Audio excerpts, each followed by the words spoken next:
So this is the first Sunday of the year. I'm actually surprised to see so many of you here today, given that the holidays are ending and the weather could be better. So thank you for joining us.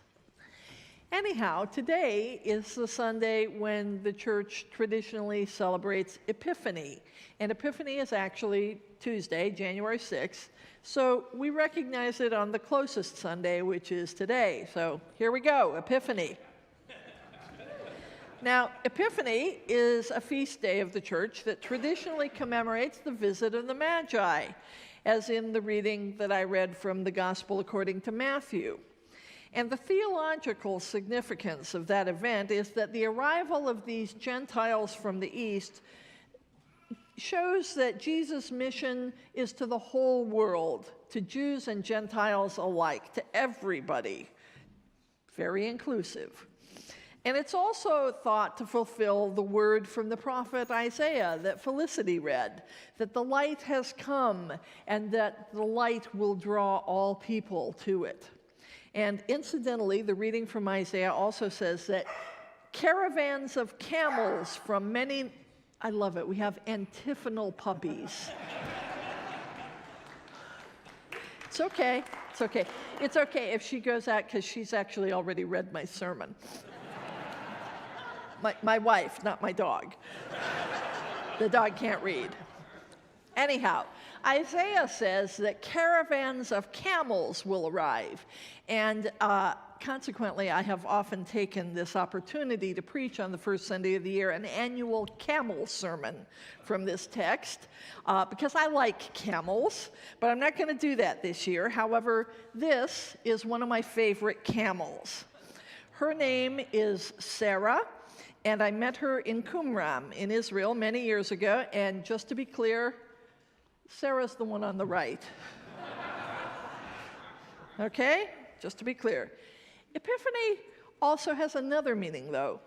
Epiphany can also mean a sudden revelation, a moment of profound intuitive insight or understanding that clarifies a problem or situation that changes our perspective and may lead to a transformative realization, like a light bulb turning on. There we go. And a striking realization that can reveal the deeper essence or meaning of something stemming from deep thought, but appearing unexpectedly. You know how in cartoons a light bulb appears over somebody's head when they have a great idea? That's an epiphany. So let's look at some of the insights and understanding that might suddenly come to us from this record of the visit of the Magi. Now, Epiphany is often imagined as a gentle story. There's a star, there's a baby, few travelers with gifts bathed in soft starlight. But when we read this story critically and honestly, Epiphany is not gentle at all. It might be dangerous. Epiphany is actually a brutally honest place to stand when empire shows its teeth, as it did in the time of Herod. Because Epiphany is about what happens when God's light enters a world that's already organized by domination and hierarchy and fear. And empire doesn't respond to light with wonder.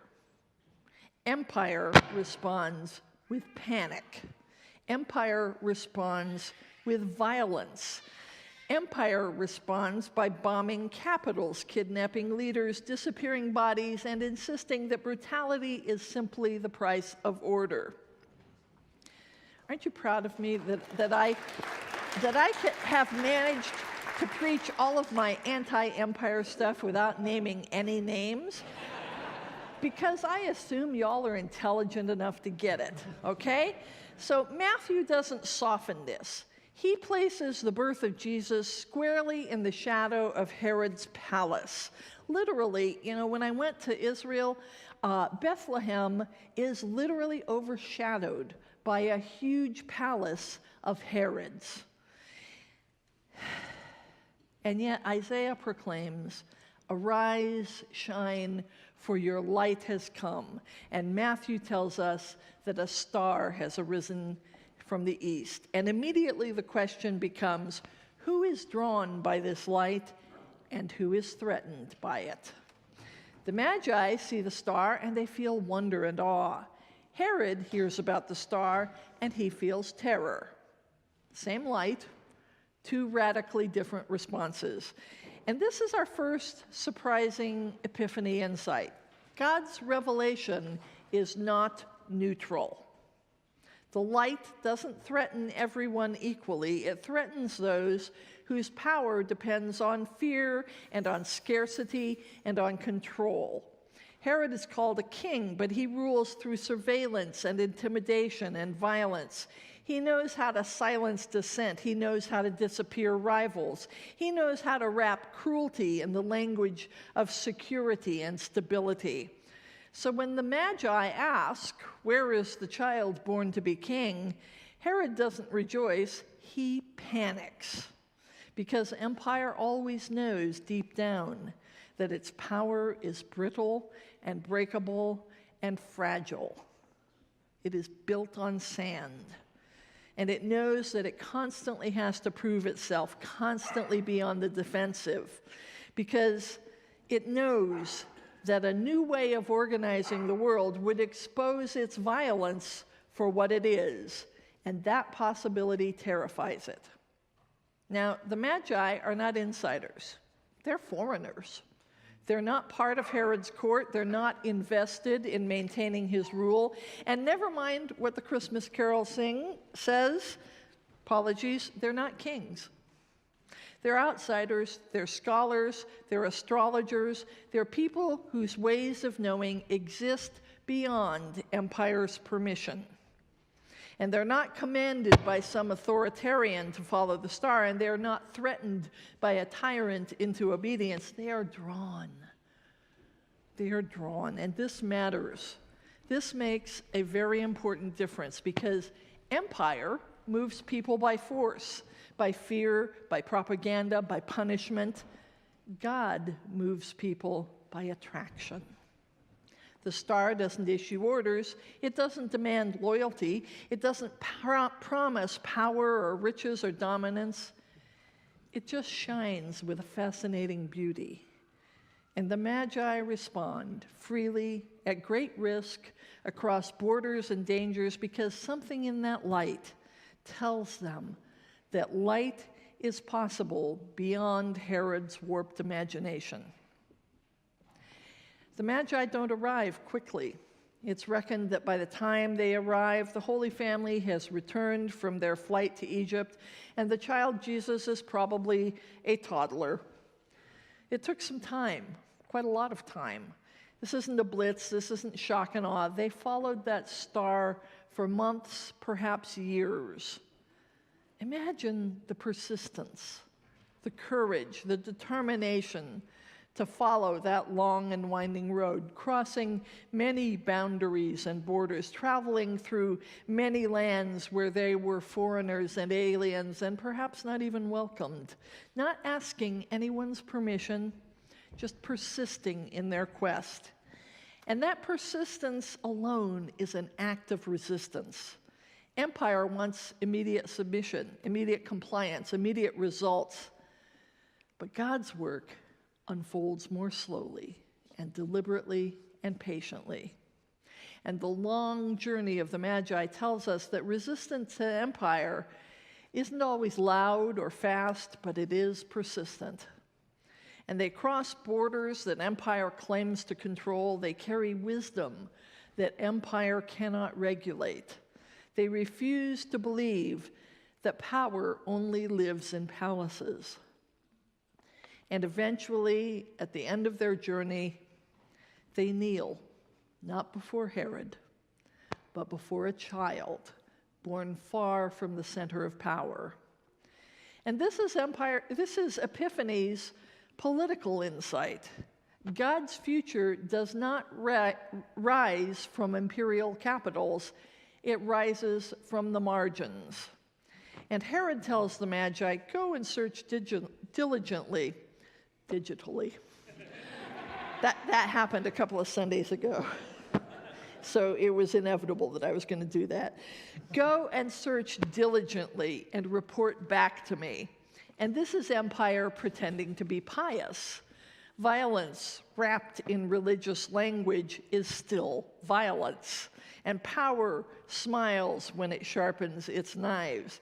And Herod doesn't want to worship the child. He wants to neutralize a threat. A little later in the Gospel of Matthew, when the Magi don't return to Herod, he has a meltdown. He throws ketchup all over the place.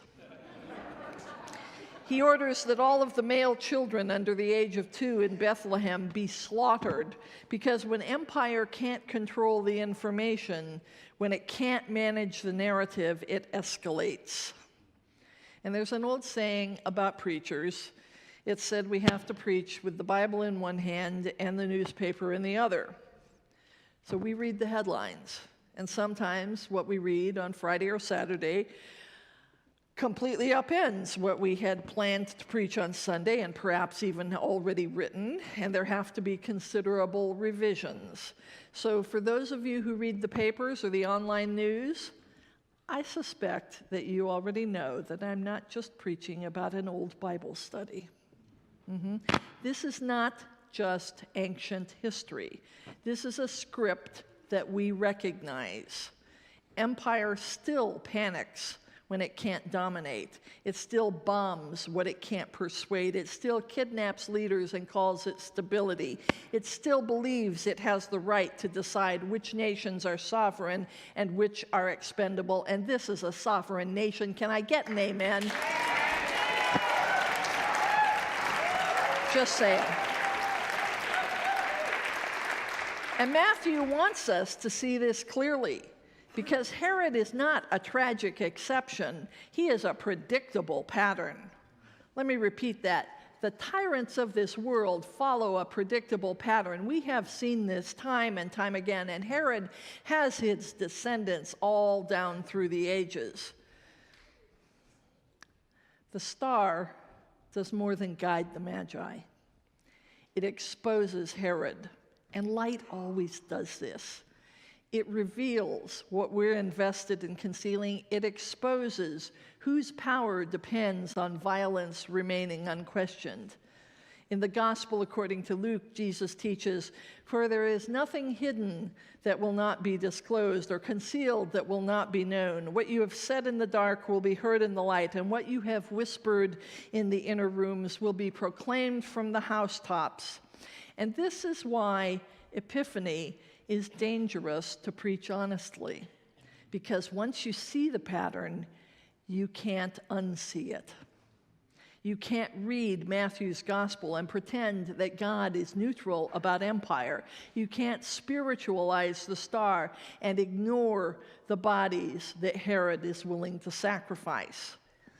Because Epiphany is not a sentimental Christmas card. It's revelatory. And revelation always has consequences. Later on, Jesus will say, "I am the light of the world." And then, amazingly, he turns to the community and says, you are the light of the world. And this isn't a call to dominate. It's not permission to impose belief. It's an invitation to become the kind of powerful presence that empire cannot, in its wildest dreams, create. A light that draws rather than drives, a truth that invites rather than conquers, a love that refuses to cooperate with violence. To be light in an age of empire is not to be spectacular, it's to be faithful. It's to refuse the lie that safety requires brutality, that order requires bombing cities, that peace can be kidnapped at gunpoint. The Magi were warned in a dream and chose another road home. So instead of returning by way of Herod, they chose a path shaped by wisdom and courage and non-cooperation with unjust power. And this isn't a footnote, it's resistance again. They don't confront Herod directly, they don't overthrow him, They simply refused to help him. I remember reading a poem years ago, I think it was Edna St. Vincent Millay, said, "Death may mount his own horse. I don't need to give him a leg up." Sometimes faith looks like refusal. Sometimes holiness looks like non-cooperation, maybe even sometimes like peaceful civil disobedience. And sometimes it's the quiet, courageous decision to deny empire the assistance it demands.